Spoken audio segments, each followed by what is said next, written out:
Okay, can you guys hear me? Yeah. So I'm Miloš Mošić. I work for Mainframe, and I'm gonna give an introduction to Erebos. It's a client that we made for Swarm. And if you're anything like me, you were thinking when you saw the title of the talk, you were like, is there like a second track or something? Because I don't want to listen to JavaScript things. So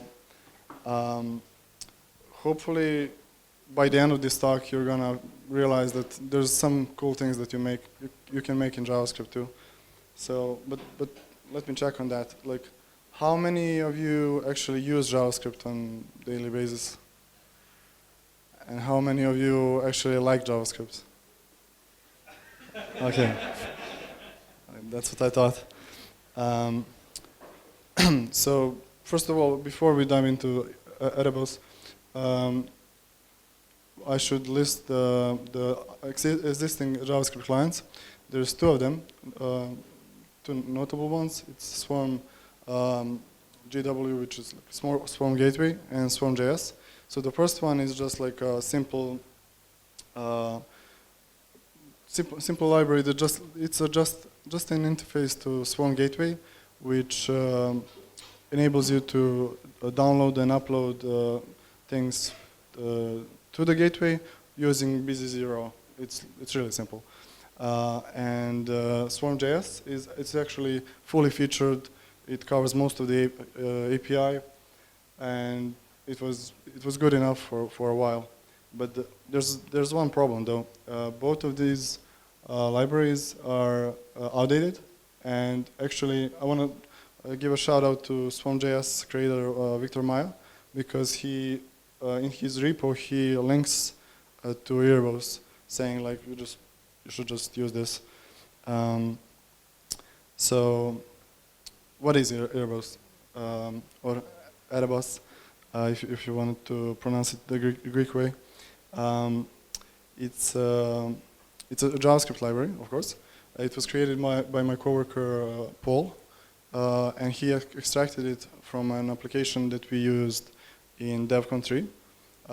It was a chat application running on PSS, and then it grew larger and larger, and then we made it into an actual library. So it has multiple parts. We cover a lot of Swarm features and some things that are just not available through the Swarm HTTP API.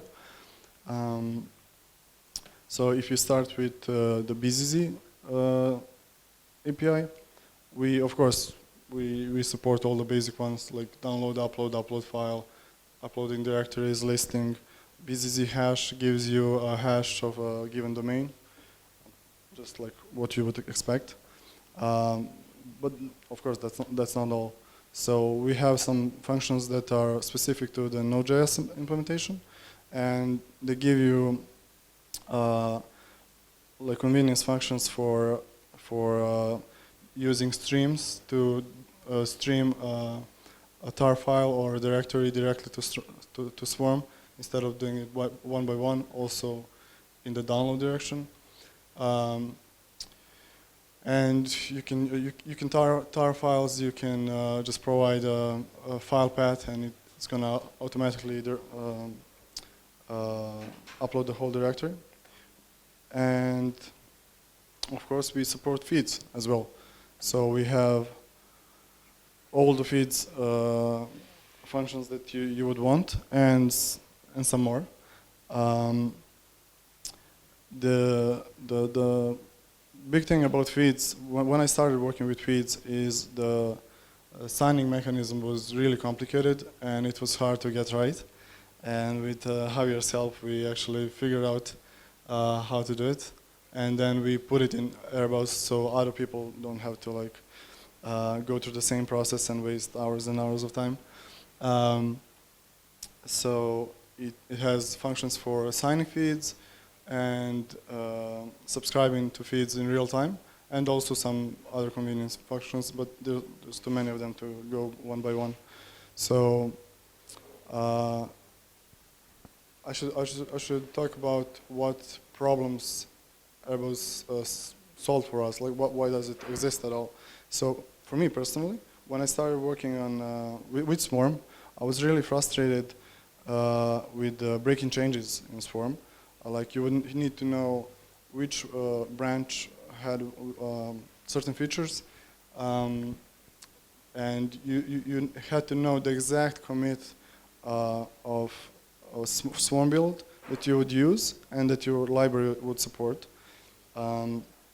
So what we did is we added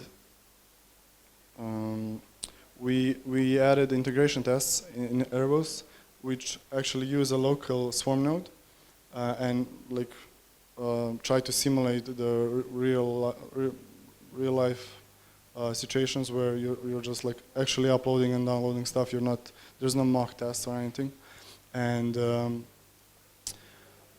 the nice thing about it is first we started with just like our own custom build just to make it work.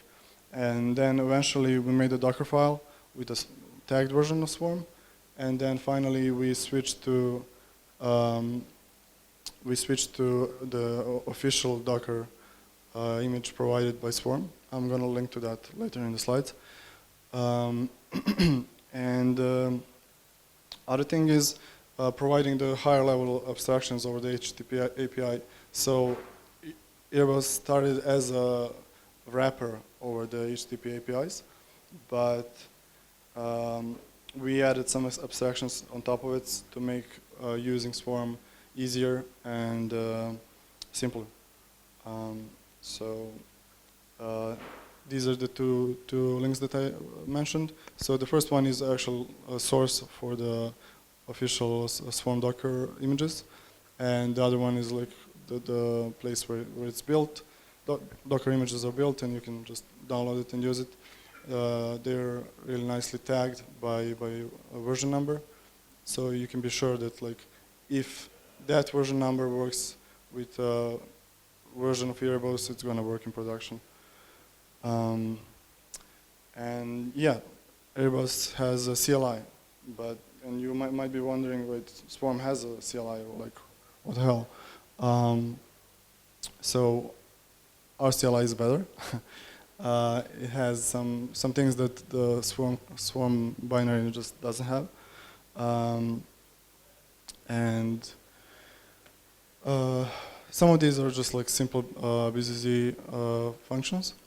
We have some PSS commands which you can use. You can use the CLI with these commands to basically debug PSS communication like you would do with VSCAT, like WSCAT, if you were ever using WebSockets and you want to see what's going on. And we have some functions for setting up and publishing websites directly to Swarm, and everything is taken care of. You just like point it to a directory, and it would upload all the assets, and it would just like automatically work. So another thing that we have is timelines. Timelines are a high-level structure built on top of feeds, and it's implemented as a singly linked list. And it's used to provide access to the stream of updates and backwards to time. So that doesn't really tell you anything if I don't provide like a use case. So one of them could be a messaging app. So you could have a stream of like chapters, and every entry it would be like a message, or another use case would be version updates. So you could have an app and release multiple versions, and then you could you could release future versions and then go back in history and then just like refer to an earlier version. And I need to give a shout out to Javier, who actually first started the implementation of timelines, and we made a JavaScript implementation wrapper to make it easier to use. And there's too many functions to actually go through, but it has like all the convenience functions that you would want to be able to use it in an actual app. And Erebos also supports feed subscriptions. Yeah, which I kind of covered. And Erebos has its own website with really extensive documentation and examples. So, I think even someone that is not familiar with Swarm could just like start from here and get up and running. I have a website and just start using Swarm, even not thinking that Swarm is in the background. So yeah, that's basically Erebos. So thanks for the, yeah.